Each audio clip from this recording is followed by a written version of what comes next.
performance, but let's see what they decide to go for here first.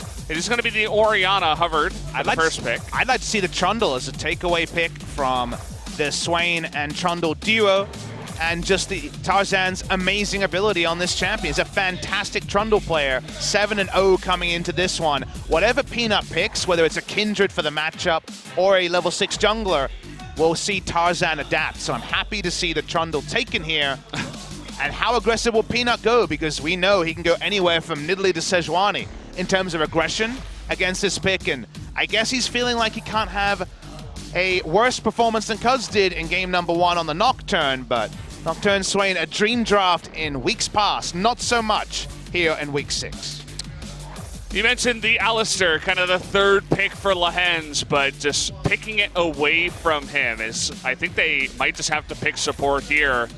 Because you don't want to have 2 more bans go into that kind of pool. Alistair. Final pick here from Griffin for top lane.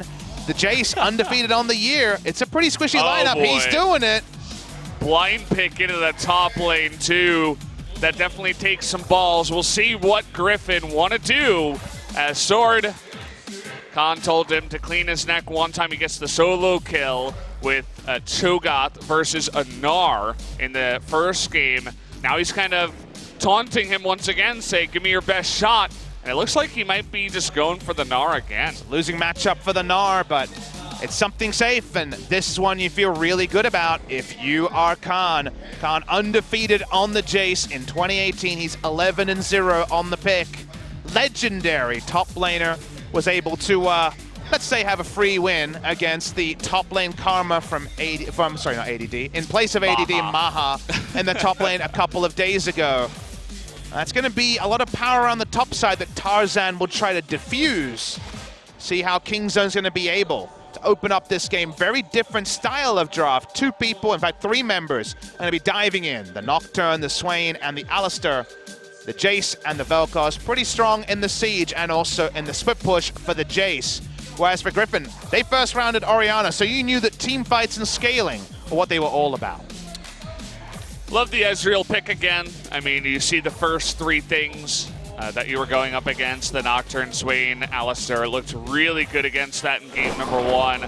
The addition of Jace and Vel'Koz can get a little bit, you know, as Gorilla is going on in, gets bone skewered. Tarzan is going to stop the Fear Leash from coming in. Peanut taking a lot of damage, forces the flash out of Gorilla. Now Prey in a bad spot. The Ignite taken down, and first blood goes to Lehens in the bottom side with that Ignite. And season even. Trying to come in here with the Bone Skewer. He does land it. There's the Shockwave. Gonna look to force the flash out of BDD, and there it is. But Lehens comes in and gets the stopwatch too. But just as easy as you'd like. The stopwatch, not very good against Orianna. They pick up the kill and the paranoia from Peanut. Very nicely played by the side of Griffin. Good roam timing from Lehens on this Pyke. The stasis there will stop the instant kill, but of course, the QW being on such short cooldown, Jovi would pick up the kill eventually. 2-on-1. He does have a stopwatch, but look at how tanky Tarzan is. He really doesn't care about this turret at all. Is going to live in the end, but here comes Peanut. The pillar is going to be there, and Sword is going to be the bodyguard on top of him. Is up 2 levels, and Peanut's out of mana, so they get the kill, and they get out of there alive. First time Tarzan actually looks for an aggressive play after coming top 3 times. On the 4th time, Sword's in Mega Gnar. They see the Jace, they kill the Jace. Stopwatch used to open up time.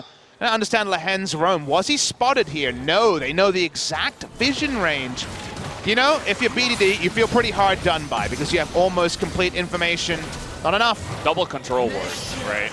Dies through the double control ward. Jovi able to move Jace in 2018.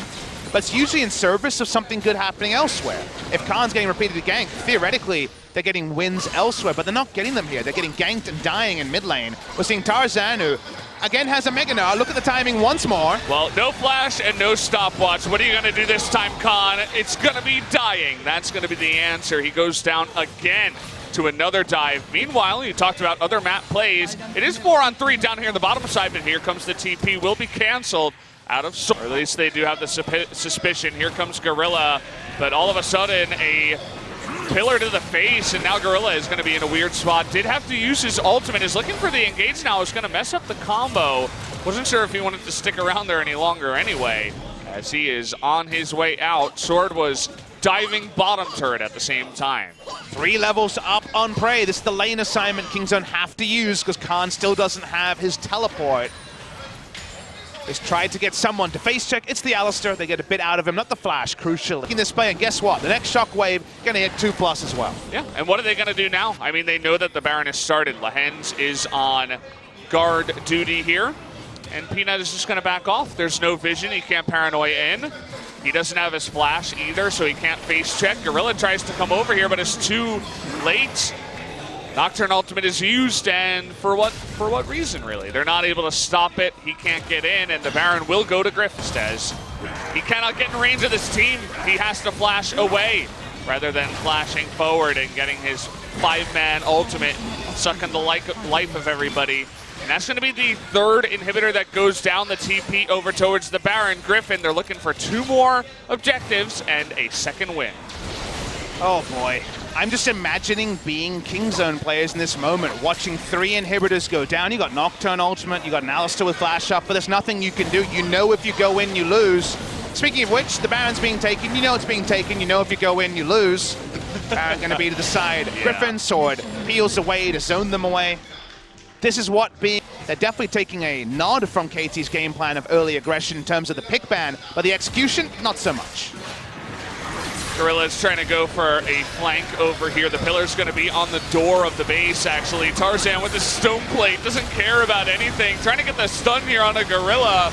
Paranoia, look at the back line as Snar's just going ham. Is going to get the GA and hops out of there. Gorilla's going to go down 2. And Kingzone from so far behind. The Ray comes in, but Lens is there to stun him down 2.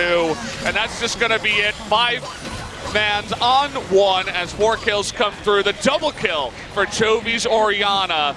And the result we all expected comes through eventually. 2-0 for Griffin tonight over Kingzone. Griffin end the regular season 4-0 against Kingzone and Valdez. It was not close in any of those 4 games. Kingzone Dragon X not good enough to execute on the Jace draft this time. 12-1 now on 2018 is the Jace pick for Khan.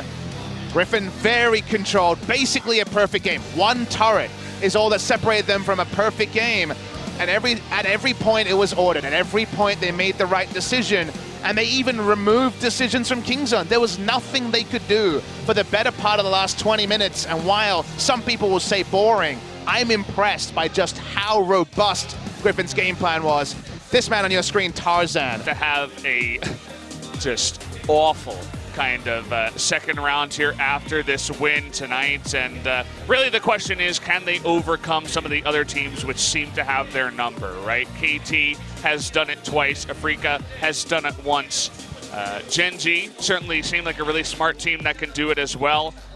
That's really the question for me. I want to see them actually be able to pull it off against Gen.G a 2nd time, and if they can do that, then, well, Griffin could be ending up in this season in the 1st place spot and already into finals.